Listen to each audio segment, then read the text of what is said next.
दोस्तों एक बार फिर से स्वागत है आपका प्रजापति न्यूज में।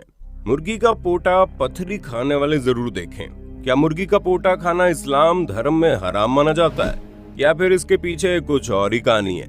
दोस्तों जैसा कि हम सभी जानते हैं कि इस दुनिया में मौजूद अलग अलग धर्मों में कोई ना कोई चीज ऐसी है जिसे खाना सही नहीं माना जाता, और उस धर्म को पूरी सच्चाई से मानने वाले लोग अपने धर्म में बताई गई चीजों का पालन भी करते हैं। लेकिन जब बात इस्लाम धर्म की आती है तो काफी कंफ्यूजन देखने को मिलती है, क्योंकि यहाँ पर किसी भी प्रकार का गोश्त खाना सही माना गया है, लेकिन कुछ ऐसी चीजें हैं जिन्हें इस्लाम धर्म में हराम माना जाता है, जिसे लेकर लोगों के मन में अलग अलग तरह के सवाल आते हैं।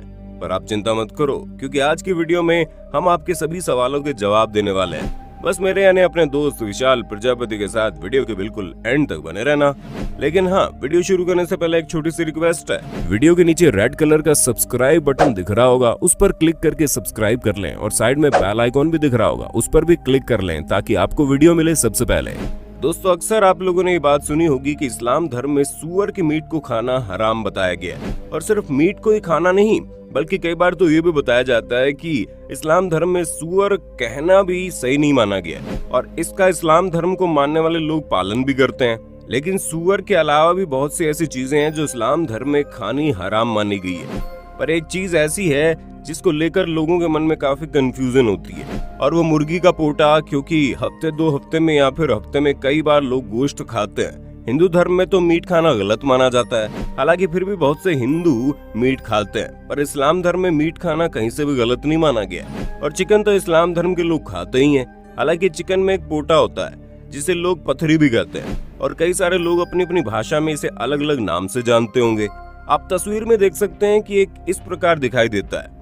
आप लोग समझ गए होंगे कि हम किसकी बात कर रहे हैं, और इसी पोटा को लेकर लोगों के मन में सवाल चलता रहता है कि आखिर इसे खाना चाहिए या नहीं। हालांकि कुछ ऐसे भी लोग मौजूद हैं जो बिना सोचे समझे से खा लेते हैं।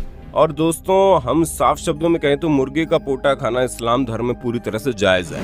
यानी अगर आप इस्लाम धर्म को मानते हैं और ये सोच रहे हैं कि हमारा मजहब इसे खाने की इजाजत नहीं देता, तो दोस्तों आप बेफिक्र होकर इसे खा सकते हैं। अब यहाँ पर बहुत से लोगों का दिमाग ये सोचने पर मजबूर हो गया होगा कि मुर्गी का पोटा जिसे पथरी कहते हैं, उसमें तो मुर्गी वगैरह जो दाने चुनते हैं उसके बाकी की गंदगी उसमें पाई जाती है, और इसलिए उसे पोटा पथरी कहते हैं। ऐसे में जब इस्लाम धर्म में इसे खाना जायज बता रहा है, तो ओजड़ी को खाना क्यों ना जायज बताया जाता है? क्यों इस्लाम धर्म की कई सारी धार्मिक किताबों में इसे खाना हराम में शामिल किया गया है? क्योंकि गंदगी तो इसमें भी होती है। पोटा और ओजड़ी दोनों एक चीज है, दोनों में ही गंदगी मौजूद होती है, तो फिर इनमें से एक को जायज और दूसरे को नाजायज कैसे कहा जा सकता है? तो दोस्तों सबसे पहले हम आपको बता दें, धर्म चाहे जो भी हो, पर एक बात आपको जान लेनी चाहिए, हर धर्म में लिखी बातों के पीछे कोई ना कोई कारण होता है, और वो कारण इसी तरह से लॉजिकल होता है। फिर चाहे आप किसी भी धर्म से क्यों ना ताल्लुक रखते हो, अगर आपके धर्म में कोई चीज सही बताई गई है, तो अगर आप उसके पीछे का लॉजिक जानने की कोशिश करेंगे तो आपको समझ में आ जाएगा ऐसा क्यों बताया जाता है। अब जैसे कि हिंदू धर्म में लोग माथे पर चंदन लगाते हैं। अब कहने को तो लोग कह सकते हैं कि एक धार्मिक चीज है, लोग अपने धर्म को फॉलो करने के लिए ऐसा करते हैं, लेकिन अगर इसके पीछे का लॉजिक जानने की कोशिश की जाए तो चंदन हमारे दिमाग को ठंडा करता है। अगर इसे माथे पर लगाया जाए तो उसकी खुशबू हमें फ्रेश महसूस करवाती है, और ठीक इसी तरह बहुत सी चीजें होती है। और इस्लाम धर्म का तो कुछ ऐसा ही मानना है, तभी तो जो पोटा होता है उसके ऊपर से एक पर्दा रहता है, या फिर कह लीजिए एक प्रोटेक्टिव लेयर होती है जो बहुत ही नाजुक होती है, और अगर इस लेयर को आप निकालेंगे तो आपको अंदाजा होगा कि जो मुर्गी के दाने से गंदगी होती है वो पोटे के प्रोटेक्टिव लेयर के ऊपर होती है और अंदर तक नहीं पहुंच पाती।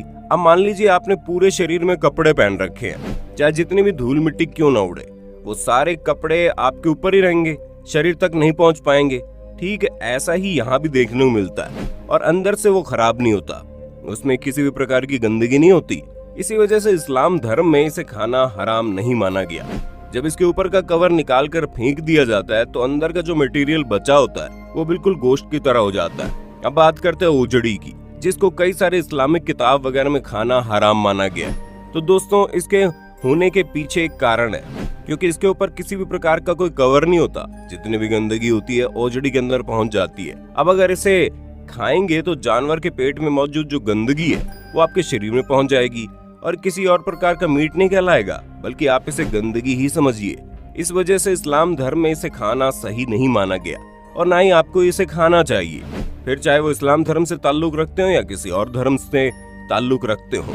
तो दोस्तों अब आपको समझ में आ गया होगा, धर्म चाहे कोई भी हो लेकिन उसमें कई बातें पूरी तरह से लॉजिकल होती है, उसके पीछे कोई ना कोई वास्तविक कारण छुपा होता है जो हमारे लिए फायदेमंद ही है। पर ये भी बात सही है, किसी भी चीज पर अंधा विश्वास नहीं करना चाहिए, आपको पूरी इन्फॉर्मेशन लेनी चाहिए, फिर चाहे वो कोई भी चीज क्यों ना हो। बाकी आपको वीडियो कैसे लगी कमेंट में बताना। इसी तरह की वीडियोस को देखते रहने के लिए चैनल को लाइक शेयर सब्सक्राइब करना बिल्कुल ना भूलें। हम फिर मिलेंगे नए वीडियो में, तब तक के लिए जय हिंद जय भारत। दोस्तों आपकी स्क्रीन पे 2 और वीडियोस दिख रही हैं, जिसे देखने के लिए आप इस स्क्रीन पर क्लिक करें। दोनों देखिएगा, बहुत अच्छी वीडियो बनी है।